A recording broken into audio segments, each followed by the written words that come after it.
So good morning. Good morning. And welcome once again to our online virtual Unity community, where we continue to meet in alignment with our state and county pandemic guidelines, seeking to love one another with spiritual maturity and responsible action.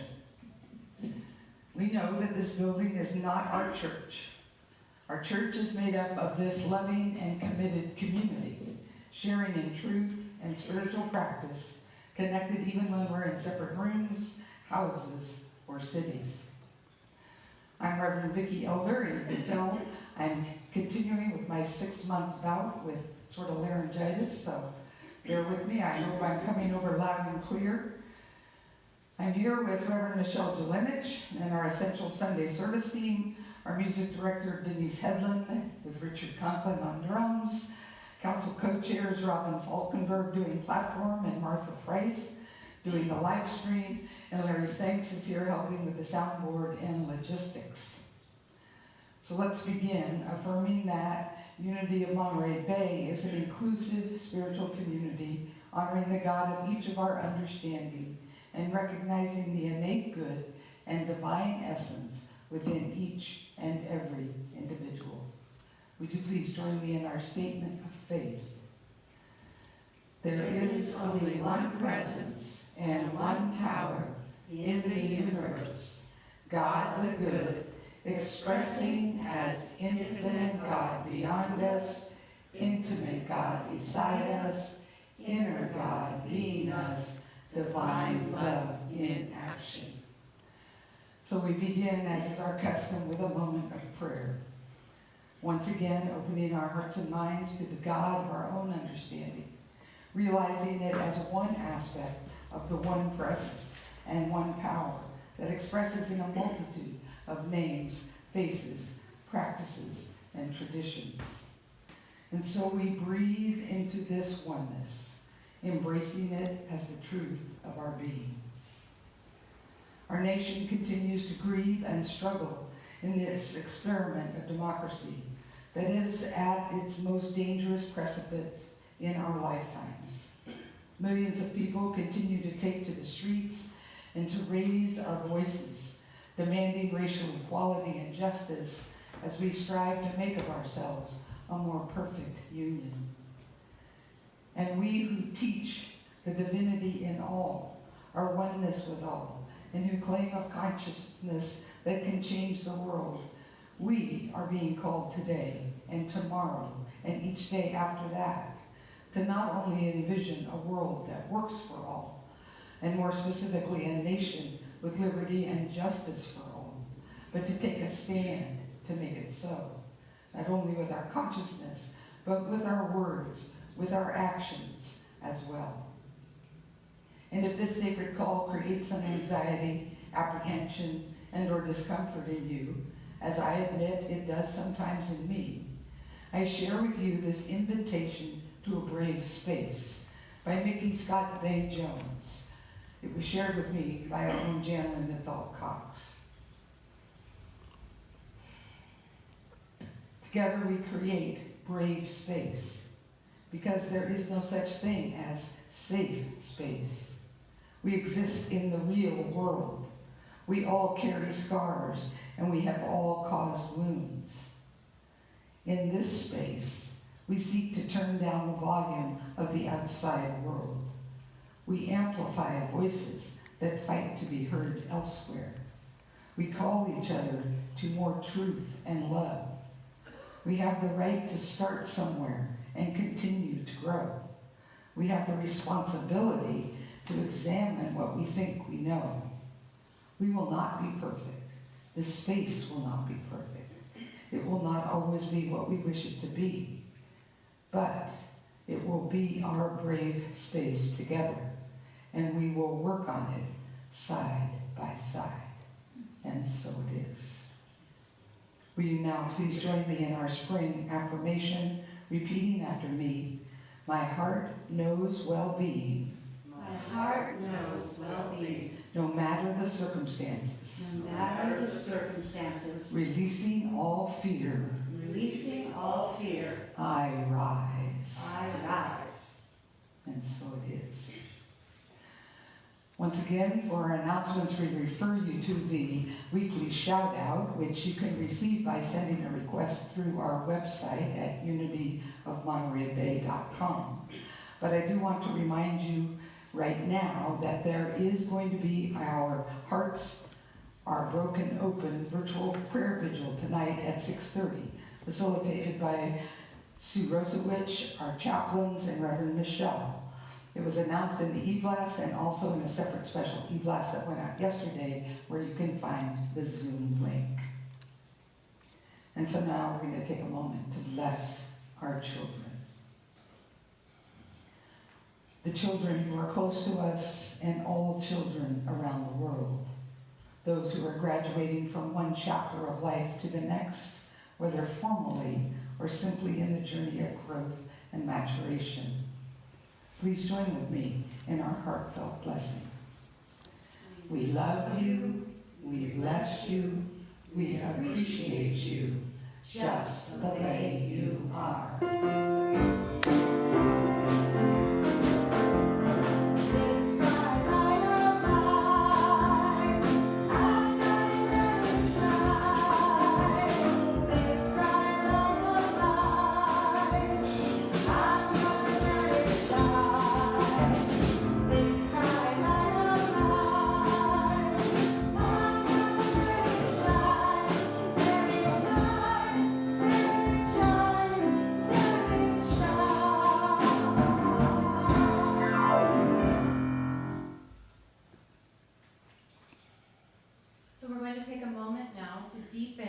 Blissful interconnection with Spirit.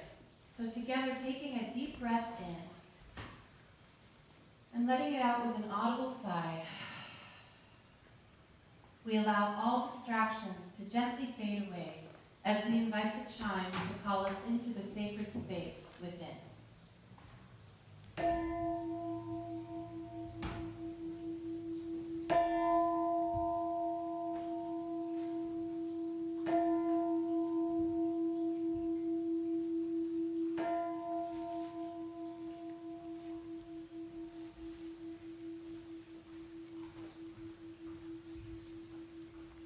We ring the chime 4 times to call in the 4 directions and to remind us of our interconnection with all of creation and with the sacred circle of life. As we feel it resonate through our very beings, we follow its call into this now present moment within. Continuing to focus on our breath, with each inhale, we open our hearts and minds. We envision our breath reaching every cell of our being. And with each exhale, we see all barriers and obstacles dissolving into the divine flow. And again, as we inhale, we expand the spaciousness within us. We move beyond the limitations and boundaries. And as we exhale, we ground ourselves deep within Mother Earth and into our oneness with the universe. Finally, we breathe our awareness into the highest expression of love, light, joy, and peace we can imagine, as we experience a transforming wave of gratitude. And with a fullness of heart, we say yes to it all, embracing, claiming, and knowing the divine Christ Spirit, expressing in, through, and as us. And with a final exhale, we say, thank you, God.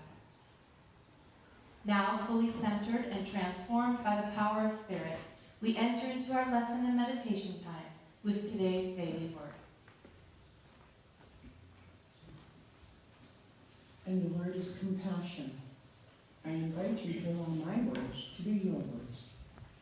My compassion flows as I see myself in others. Whether someone I know is in a state of celebration, tribulation, or somewhere in between, I try to understand what they're going through and love them unconditionally. How I react to the people in my life shows me a part of myself. Some of my best teachers are those with whom I have been at odds. I embrace every opportunity for personal growth amid conflict, and I exercise patience as I communicate with others. I practice thinking, speaking, and acting from a consciousness of love. I feel my oneness with others. Looking into the eyes of another, I see myself, and my heart swells with compassion and empathy. With gratitude, I listen, love, and serve. And from the scriptures, as God's chosen ones, holy and beloved, clothe yourselves with compassion, kindness, humility, meekness, and patience. From Colossians chapter 3, verse 12.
And witness to the wisdom of the many paths to the sacred, we read from 3 sacred traditions on this morning's topic, justice. From Buddhism, just as we take for granted the need to acquire proficiency in the basic academic subjects, I am hopeful that a time will come when we can take it for granted that children will learn, as part of the curriculum, the indispensability of inner values: love, compassion, justice, and forgiveness. That's from the Dalai Lama. From Taoism, simplicity, patience, compassion. These 3 are your greatest treasures. Simple in actions and thoughts, you return to the source of being. Patient with both friends and enemies, you accord with the way things are. Compassionate toward yourself, you reconcile all beings in the world. That's from Lao Tzu, from the Tao Te Ching. And from Judaism and Christianity, he has told you, O mortal, what is good, and what does the Lord require of you but to do justice, and to love kindness, and to walk humbly with your God. That's from Micah chapter 6, verse 8.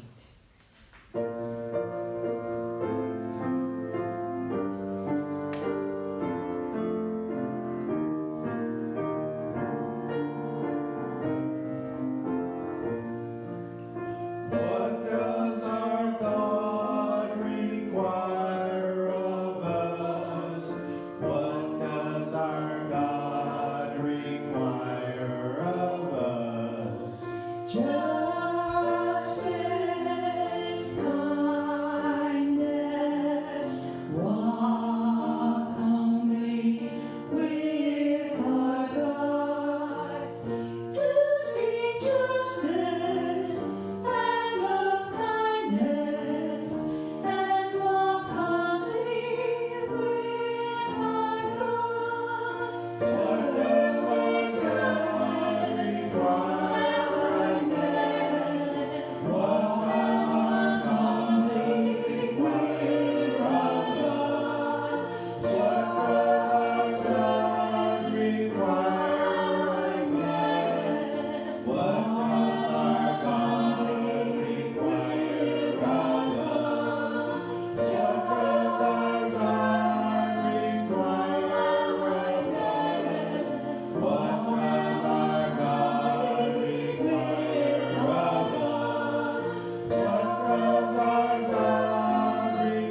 excuse us as we keep experimenting with our mics. We're still in the process of getting our camera cord wired into our sound system. So maybe we could pull those doors closed too, so the outside noise doesn't come through.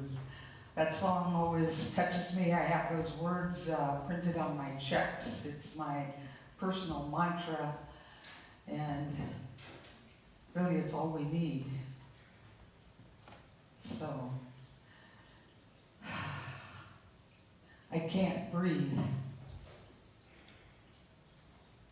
We can't hear those words without the image of George Floyd being held on the ground with a police officer's knee on his neck for 8 minutes and 46 seconds until his very life drained from his body, and even after that.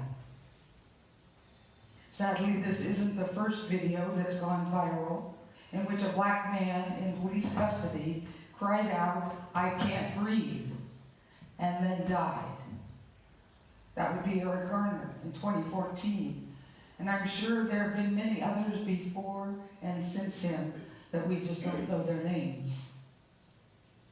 Side note, if you're white and you haven't watched the Floyd video, I believe it is an essential thing to do. We need to watch it at least once to begin to understand our nation's systemic racism and our own white privilege. Admittedly, it's difficult to watch such depraved indifference to human life, but if people of color in our nation have been forced to suffer it, the least we can do is bear witness. I admit up front that this isn't a comfortable topic for me, nor I guess for many of you. Partly, this is because I don't know the threat of racism firsthand, even as I have tried over the years to expand my awareness and to truly learn to embrace diversity. Partly, it's because I don't presume to know the answers or necessarily feel qualified to offer any. And partly it's because recognizing and acknowledging my own white privilege, racial biases, and any complicity in all of this is a painful and guilt-provoking exercise.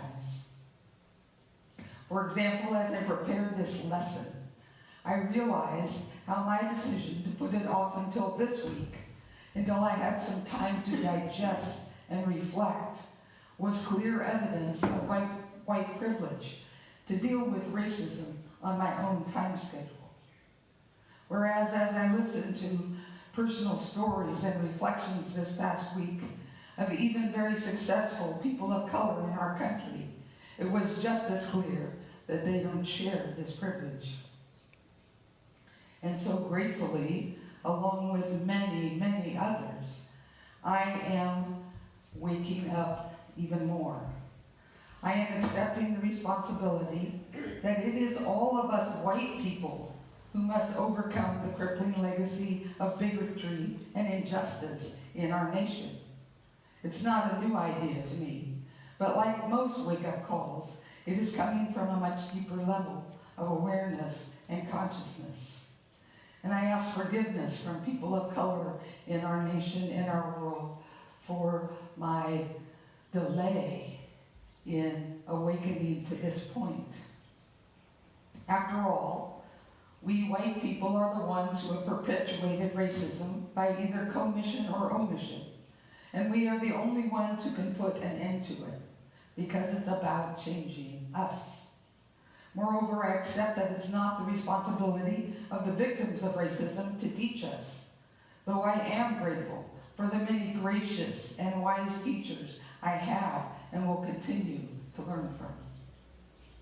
I recognize that this will require, at the very least, moving through any discomfort I and we may have to engage in difficult and awkward conversations, to take a stand that may be unwelcome or unpopular in parts of our social circles, and perhaps even to risk our own lives in the process.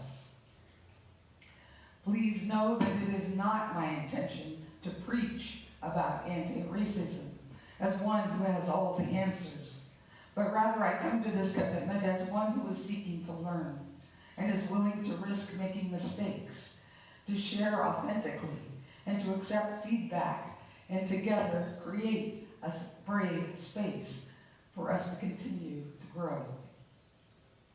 I can and will, however, preach from my understanding as a unity minister that for those of us who claim to believe in the divinity of all, and in our oneness with all, and in a consciousness that can change the world, if we are not embarked on a curriculum and demonstration of anti-racism in our spiritual walk and in our lives, we are missing the proverbial boat. Now, this isn't to say that there aren't other paths, other issues, and other healings that can and do inform our spiritual journeys. But I could not imagine a more powerful, timely, or relevant invitation to walking our talk than this one.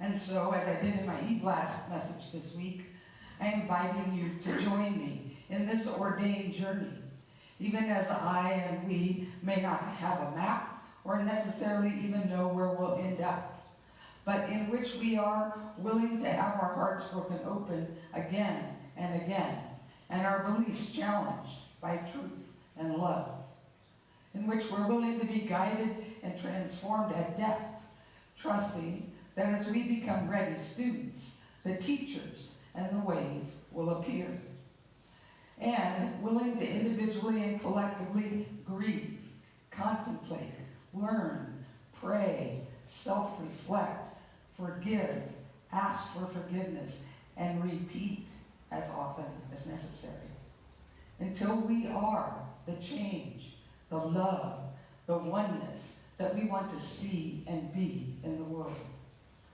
And though I can't hear you, can I get an amen? Amen.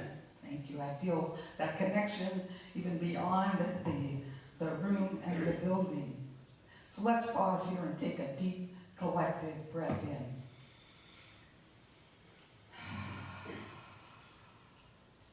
Letting it out with an audible sigh, and again, breathing into all this pain, fear, guilt, confusion, and loss, and collectively exhaling, releasing whatever stands in the way of us growing together through all of this.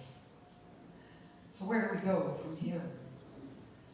I've been reading, listening, collecting, assimilating, and reflecting on an abundance of resources and information about what it means to be an ally to Black Lives Matter. And I've barely scratched the surface. Google how to be an ally to Black Lives Matter, and you'll find a plethora of resources, including books and films and articles and podcasts and organizations. In fact, it's easy to become overwhelmed, which can all too easily become an excuse for non-action. But we simply have to start somewhere. I'm very grateful for the skills and precepts and patience I've been learning in my activities with COPA, like choosing something I have a passion about, committing to researching and learning about that topic, and then acting where I can make a difference without expecting to fully solve the problem. In other words, this isn't going to be a sprint, but a marathon and more. And it's definitely not about becoming the great saviors for people of color. They have saved themselves. This journey is rather about taking responsibility for our own lives, recognizing and healing our own patterns of bias, racism, and committing to staying the course to change the systemic and institutionalized racism in our country. So, to deal with the overwhelm, I've broken this opening approach into three basic elements. The first, racial awareness. The second, racial literacy. And the third, action. This morning, I'm going to address racial awareness. And next week, we'll look at racial literacy and taking action. And to be clear again, we're only scratching the surface. Racial awareness is about understanding the role of race in our society. Many of us who grew up in the northern or western states of our country were naively taught to be colorblind. I don't know if you recognize that, but I know that that was a message in my world. In essence, to not see race at all. We thought this meant treating all people equally, but in reality, it caused us to be blind to the historical, cultural, and economic realities of race in America. How race plays a central role to one's sense of identity, and most importantly, how race relates to one's lived experience of life. Having grown up in what I only later, like in high school, ultimately came to understand was a segregated, all-white community. I wasn't overtly taught to be racist in my home or in my schools. Again, the message of being colorblind was dominant.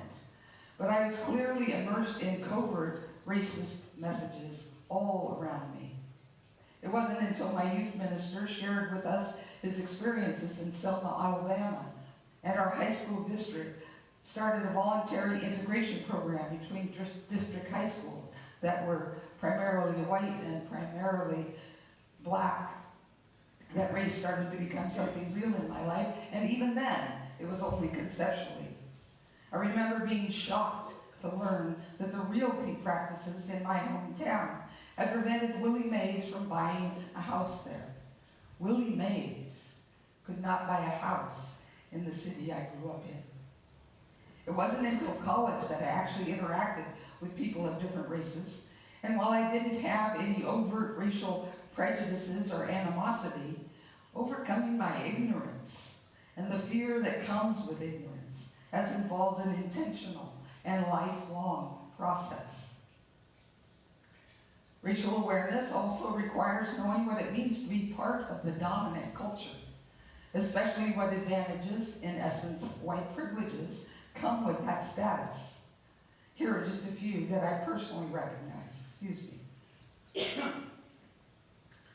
Generally, and I'm guessing that this is true for most white people in this audience, I don't think about my racial identity. If you're white, can you remember a time when you all of a sudden realized you were the only white person in a room? Can you remember how strange it felt? And did you recognize how this experience was the exception in your life, whereas it's often the everyday experience of people of color? Number two, I have never been asked to speak for or explain all the people of my racial group. We in the dominant culture have the privilege of being seen as individuals rather than by our race. Number three, I expect and experience feeling welcomed and normal in the usual walks of public life, both institutional and social. In fact, I largely, again, don't even think about my race and whether I'll be welcomed. Number four, I never had to educate my children, be aware of systemic racism and discrimination for their own daily protection. I still vividly remember the day that I heard a black woman talking on the radio about going through the heartbreaking task of explaining the realities of racism to her young sons and impressing upon them how they must never challenge or question a police officer, no matter how unfairly they felt they were being treated. At that time, I was the mother of 2 teenage boys, and I instantly felt the trauma of standing in those shoes, both having to have such a conversation with my boys and having to fear for their lives at the hands of the police. I broke down in tears, and I remember it so strongly today. That was an aha, wake-up moment. And I know there are a multitude of other advantages to being part of the dominant culture. Some subtle, some blatant, but domination is the key to them all. Racial awareness requires acknowledging the reality that racism still exists today. It didn't end with the civil rights movement or the election of a black president. In fact, it remains systemically embedded in every aspect of our culture. It's only been with the availability of smartphone videos that white America is finally having to face this reality. And still, it has taken years and multiple examples of evidence to finally begin to shake us from our sheltered reality. So I kept asking, why now?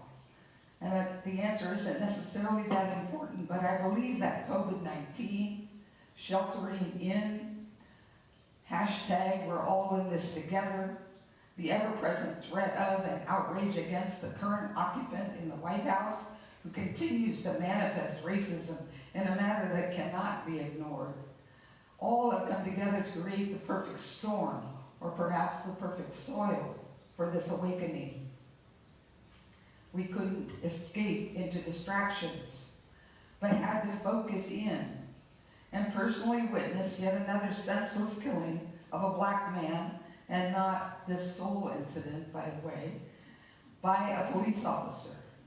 And I use police officer intentionally versus saying by the police, because we get into the argument, it's not all of the police. It doesn't have to be all of the police for it to be wrong and embedded and tragic.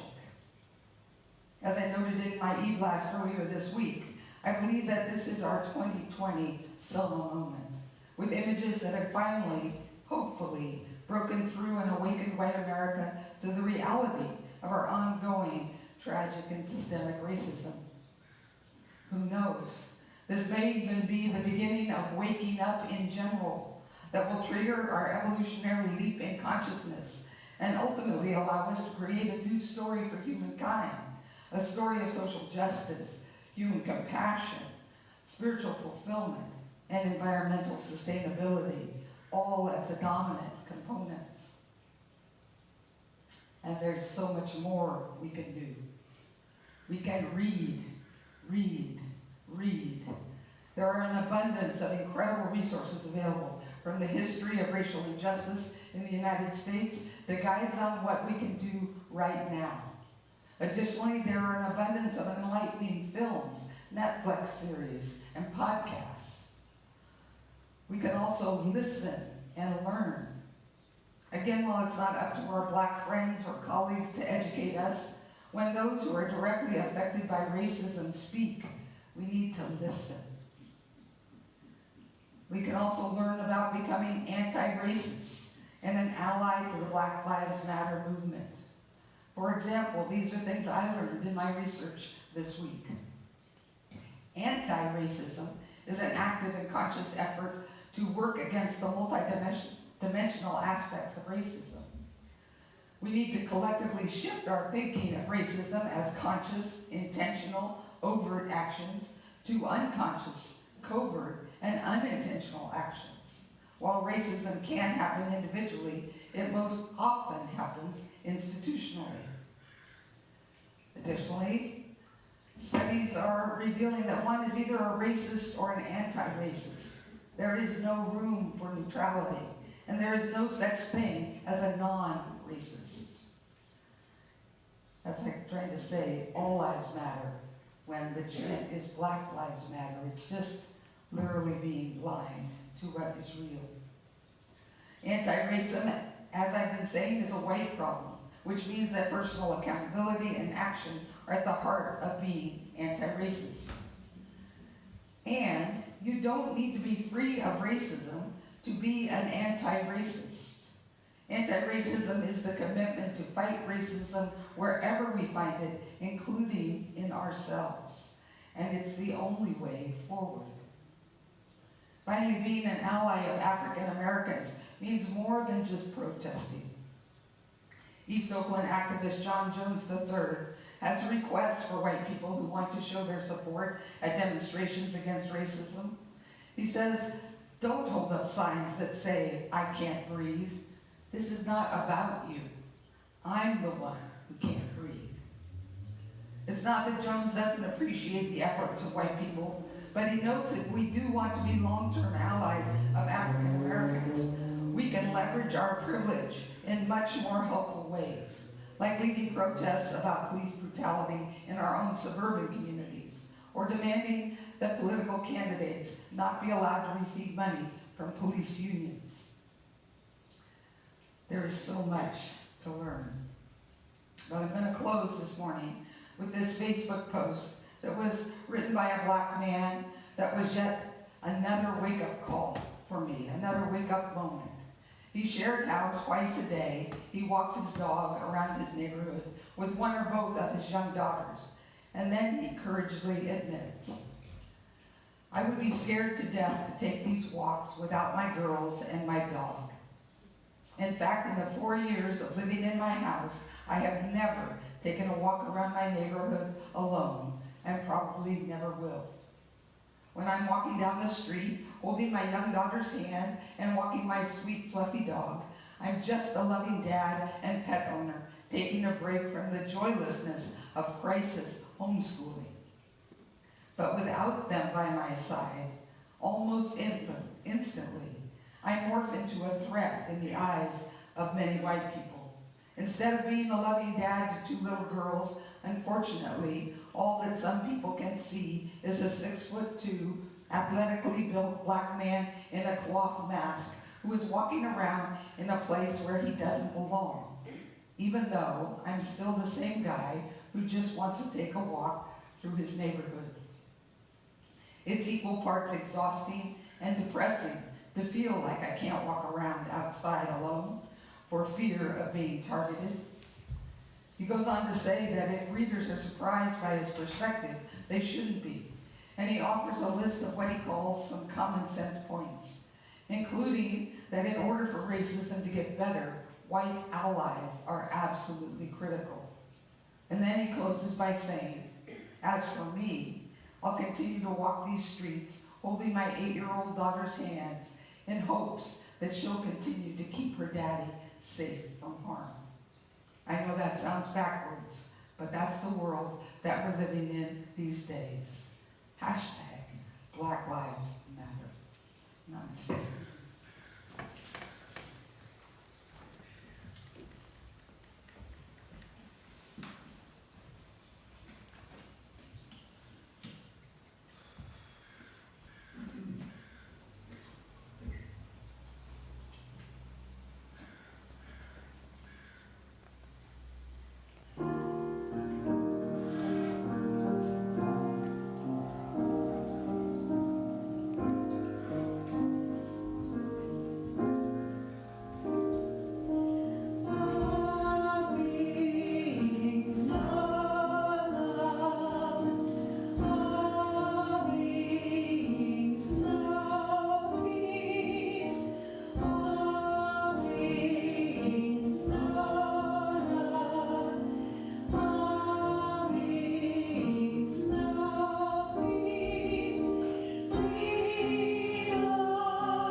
So if you haven't already done so, I invite you now to get comfortable wherever you are.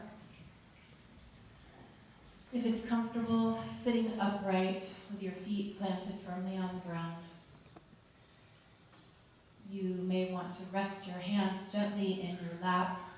Again, if it's comfortable, palms facing up, indicating a receptive position. As we make ourselves open and willing to be transformed by the presence of God. And so let's take some slow, deep breaths in together, breathing in deeply and releasing slowly, feeling that sense of release. Again, breathing in deeply, allowing your lungs to fill up with air, and then releasing slowly, letting go.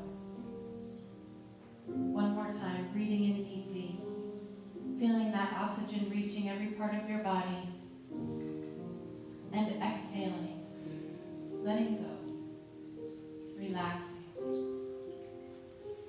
allowing yourself to sink more deeply into the surface you're sitting or lying on, allowing your body to relax.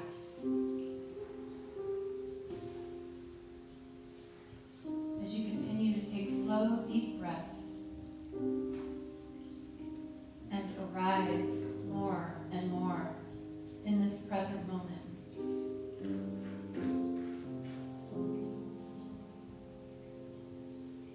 As we allow the distractions of the outer world to fade into the background, we become more aware of the presence of God that is right here, right now, as close as our breath, closer than hands and feet. And we allow ourselves to just sink deeply into that presence of love, allowing it to support us, to embrace us, to nurture us, to sustain us.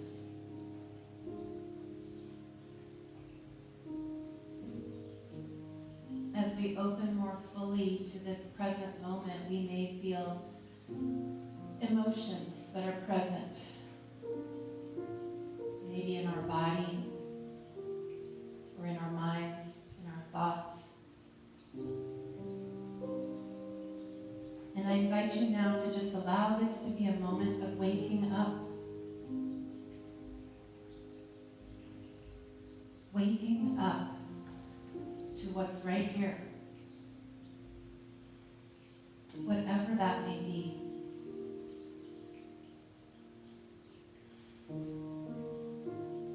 As Vicky mentioned, we need to allow our hearts to be broken open again and again.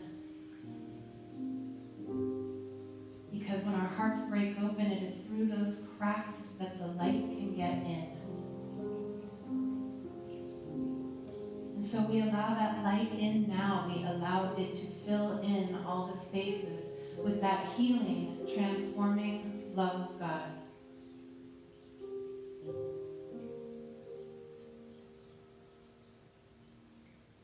I may not know or understand, but I am willing to listen. I am willing to learn. I am willing to feel.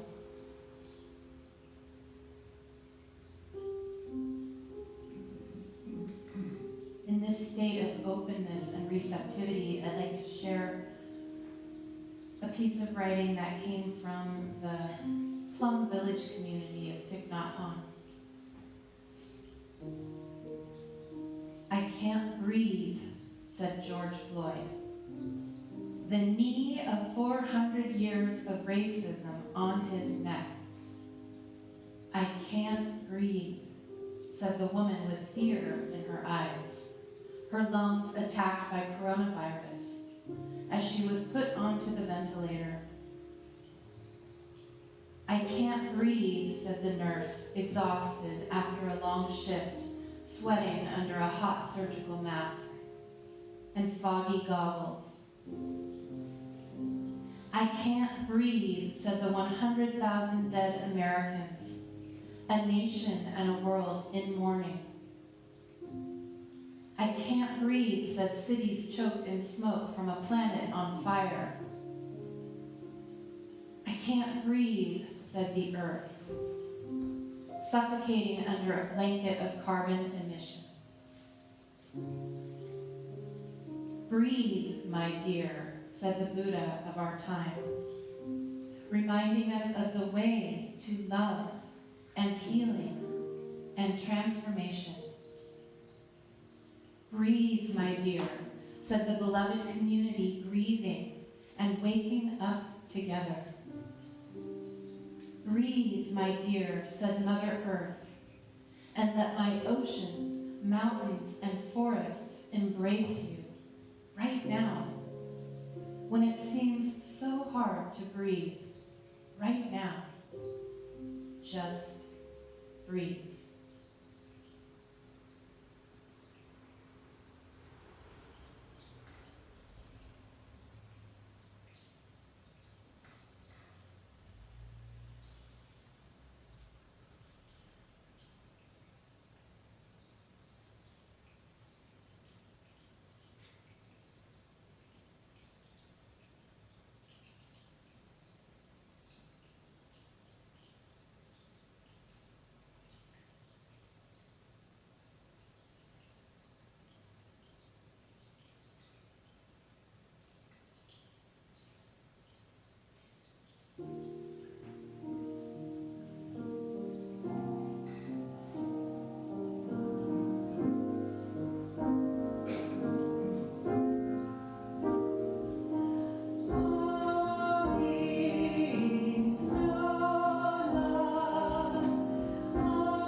So as we bring this time of meditation to a close, we do so with our hearts broken open and yet full of light, that healing, loving light of God.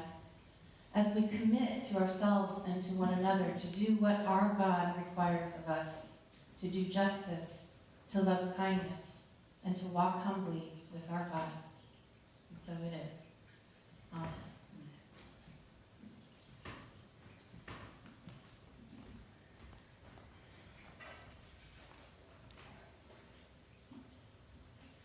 That was a very powerful lesson today. Thank you. And one goal. Unity of Monterey Bay is the collective consciousness and commitment of all of us who give of our time, treasure, and talent in order to sustain this spiritual community that is dedicated to transforming lives. We know that prosperity is a state of mind that finds blessings in every situation and abundance in joyous generosity. We transform all appearance of fear or lack into faith-filled peace of mind by shifting our attention to thoughts of gratitude for the abundance of God's good in our lives. And with our hearts and minds overflowing with gratitude, we breathe into the divine flow of God's good, trusting that we are enough, and that we have enough, and that there always is enough to both have and to share. Again, we are grateful to all of you for your online giving through our website at unityofmontereybay.org and through your mailed-in offerings, including those who have set up automatic giving with your banking institutions. We are truly blessed. And now, from this place of faith and gratitude, I invite you to join me in mindful intention and join in our offertory blessing. I am an open channel for God's infinite good. Divine love flowing through me blesses and multiplies everything I give and everything I receive. I am both blessed and a blessing. Thank you, God.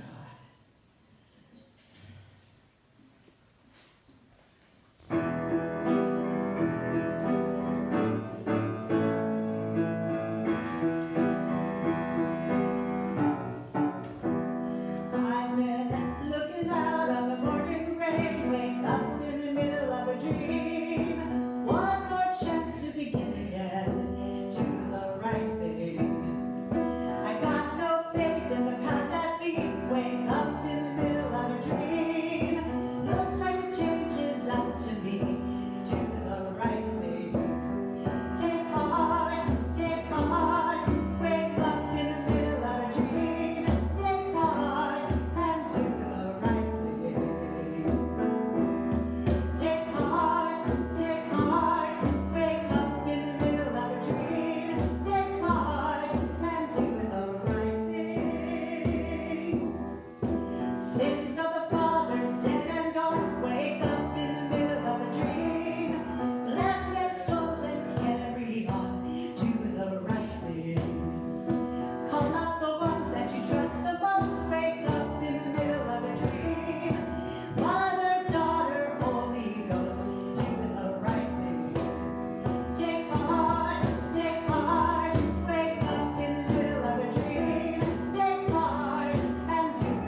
for that song, which they've allowed us to use during this time. Vicky says it's from the Social Justice Songbook. Yes.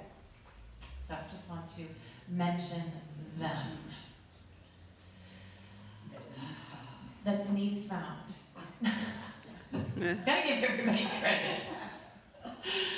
Okay, so as we bring this time of our service to a close, we are so grateful that you've joined us here this morning, and we hope that we've made you feel at home with our Unity of Monterey Bay community, knowing that wherever you are in your spiritual journey, you are welcome here.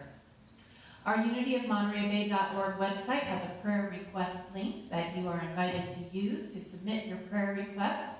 Our prayer chaplains are continuing to hold all of these requests in prayer, and they also incidentally get sent on to Silent Unity after we're done with them, so where they are prayed on for 30 days.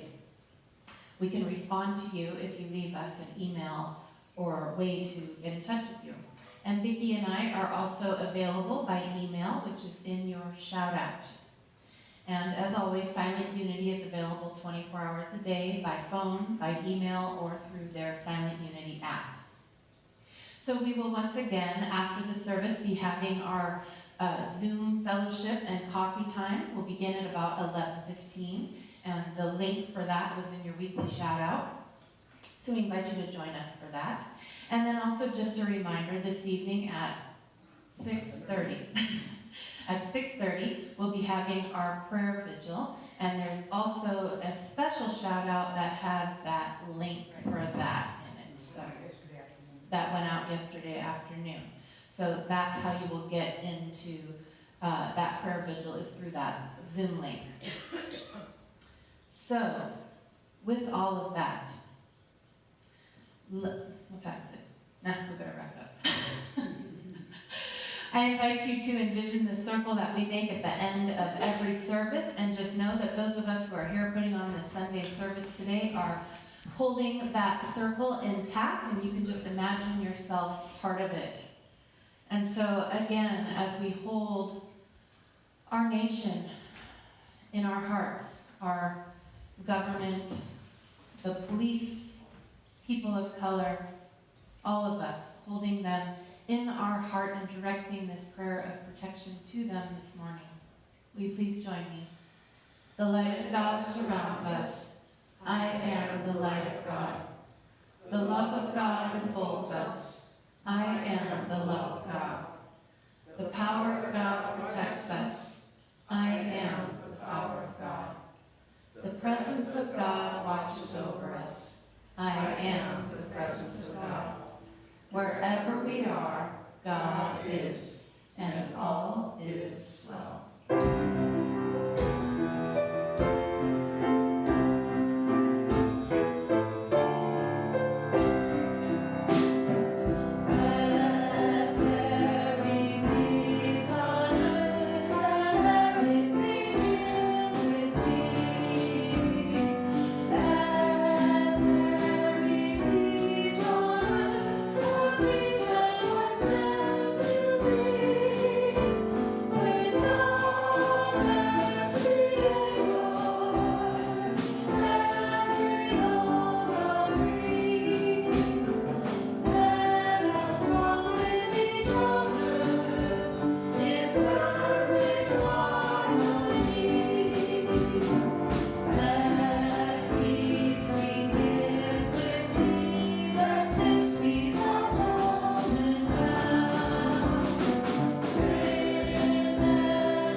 Monterey Bay are glad you joined us, and we wish you well. Have a blessed week.